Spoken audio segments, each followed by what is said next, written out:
16 കൊല്ലം മുമ്പ് ഞാൻ മുടക്കിയ ഉത്സവത്തിന് നീ കൊടിയേറ്റ് നടത്തിയല്ലേ? കൊളപ്പുള്ളിയപ്പനെ ജയിക്കാൻ നീ ഉയർത്തിയ കൊടി നീയായിട്ടഴിക്കുന്നോ അതോ ഞാൻ അഴിപ്പിക്കണോ? വാക്കിന് നേരും നെറിയുമില്ലാത്ത കള്ളപ്പരിശ. ഞാൻ വന്നത് കണിമംഗലത്തെ പാവങ്ങൾക്ക് വേണ്ടി അപേക്ഷിക്കാനാണ്. അവരുടെ വിശ്വാസങ്ങളും സങ്കല്പങ്ങളും നിഷേധിക്കരുത്, അതിന് തടയിട്ട് നിൽക്കരുത്. ഒത്തുതീർപ്പിന്റെ സമാധാനത്തിന്റെ വഴിയിലേക്ക് ഇറങ്ങി വരണം. എല്ലാം ശുഭമായി അവസാനിക്കുന്ന ഒരു ദിവസത്തെക്കുറിച്ച് ഞാൻ ചിന്തിക്കുന്നുള്ളൂ. നീ ഒരു സൂത്രശാലിയായ കുറുക്കനാണ്. അപേക്ഷിക്കാൻ വന്നിരിക്കുകയാണല്ലേ? ആൽത്തറക്കാവിൽ കൊടിയേറ്റ് കഴിഞ്ഞാൽ 16-ാം നാൾ ഉത്സവം. അതാ കണക്ക്. കൊടിയേറ്റ് കഴിഞ്ഞാൽ ഉത്സവം നടക്കണം, നടന്നേ തീരൂ.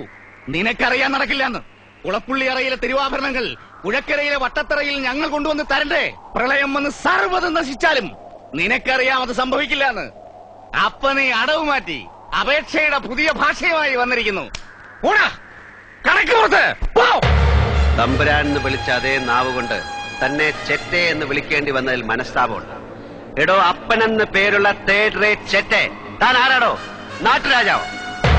തന്റെ ഈ കളരിയും മർമ്മവിദ്യയും തരികയുടെ നമ്പറുമെല്ലാം ചെലവാവും ഇവിടുത്തെ പാവം ജനങ്ങളുടെ അടുത്ത്. ഇത് ആള് വേറെയാ. കളി ഒരുപാട് കണ്ടവനാ ഞാൻ. കൊടിയേറ്റ് നടത്തിയെങ്കിൽ ഉത്സവം ജഗന്നാഥൻ നടത്തും. തന്റെ അറയിലോ അപ്പൂപ്പന്റെ കുഴിമാടത്തിന്റെ ഉള്ളിലോ വെച്ചിട്ടുള്ള തിരുവാഭരണത്തിന്റെ ആമാടപ്പെട്ടി താൻ കൊണ്ടുവന്ന് തരും. പുഴക്കരയിലെ വട്ടത്തറയിൽ ഞാൻ തന്നെ വരുത്തും. ഇതിനിടയിൽ അറിയാവുന്ന നാറിയ കളികളെല്ലാം താൻ കളിക്കുമെന്ന് എനിക്കറിയാം. പക്ഷെ മറക്കണ്ട, ഒന്നും നടന്നില്ലെങ്കിൽ തന്നെ പച്ചയ്ക്ക് കൊളുത്തിയിട്ടേ ജഗന്നാഥനെ മണ്ണ് വിട്ടുപോകും. അടിച്ചു കൊല്ലണ പട്ടിയുടെ മോനെ.